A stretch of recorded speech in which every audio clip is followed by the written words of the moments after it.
to start by cutting up the rabbit. I'll start at the front end here, and I'm going to take off, the front legs.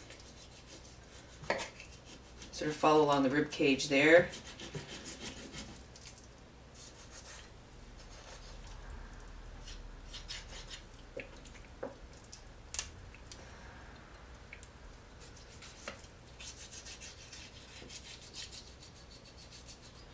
And when you have your front leg, I just I'm putting all the pieces in brine.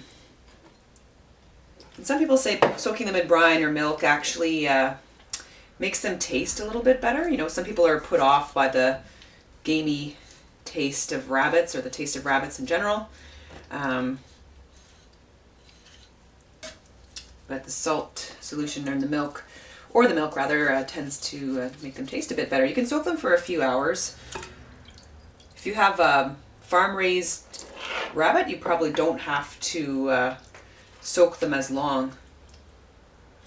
All right, so there's also this part right here, this thin belly part that we won't be using today, but we can use in another recipe, so I'm just going to save it for later.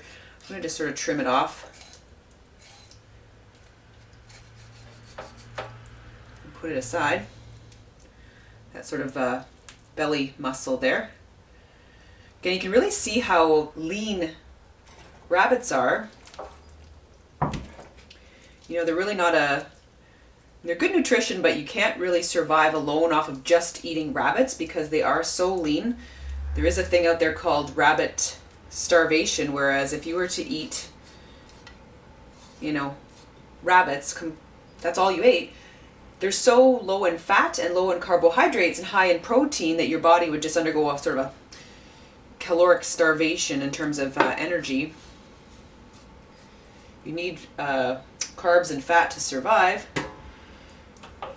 So make sure if you are eating rabbit that you are having some other things with it, like some carbs and some fat. I'm just going to remove the kidneys here. We'll save these guys for later as well. They're very tasty. We'll take out his little liver. All right, so we've got the belly parts off there, which I'm going to save for later. We've got the front legs. I'm going to move on to the back legs. So you make sure the pelvis is broken. This is already broken. And then you sort of find out where the articulation is here with the pelvis. And you dissect out the back legs. Kind of flex the hip as you're, finding your way there. The pelvis here, so I'm going to cut that away from the piece I want. So there's the hip socket joint there.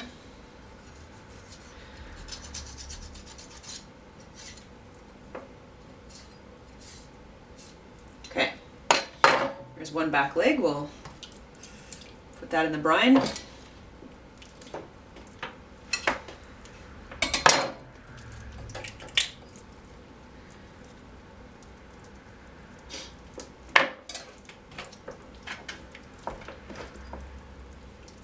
Move this guy.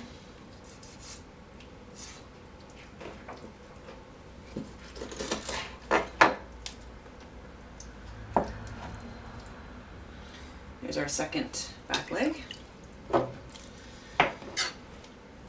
So now we'll move on to the ribs. I'm just going to grab my scissors here and kind of cut through the rib cage.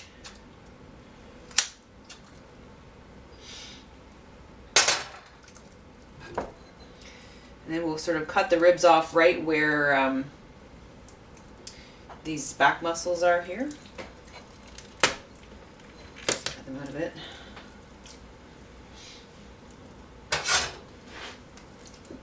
Just using these scissors is easier.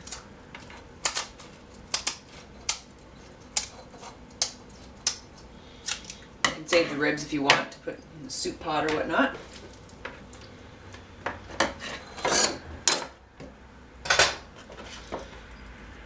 So let's remove this side of the ribs.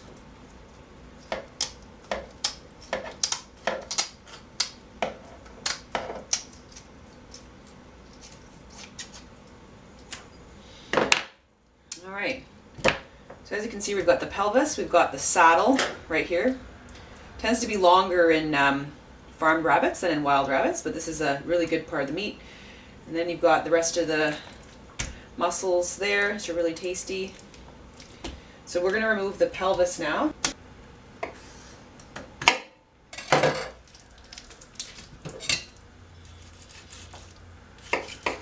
There. So now you've removed the pelvis.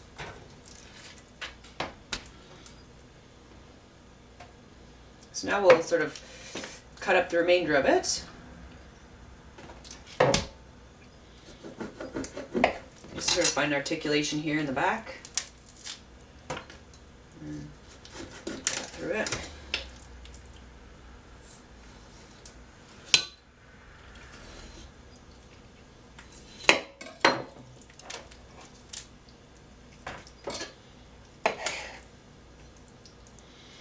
I'll cut this saddle into about 2 pieces.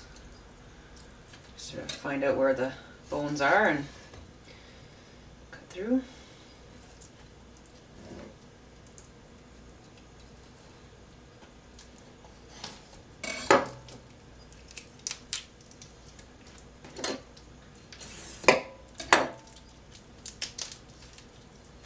Alright. See any of this kind of silver skin on the surface of the meat, you can cut that off as well. It's a bit tricky to get off, but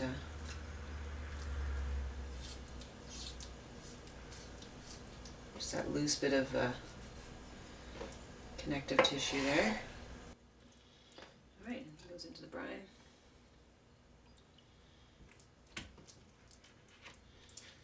We've got our neck.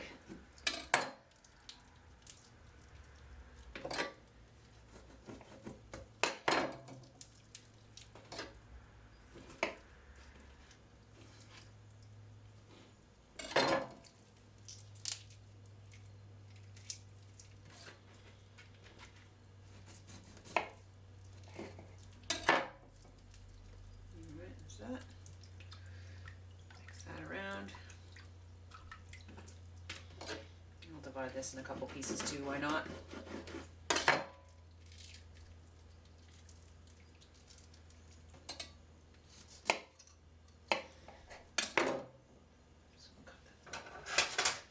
Sharpen the rib off.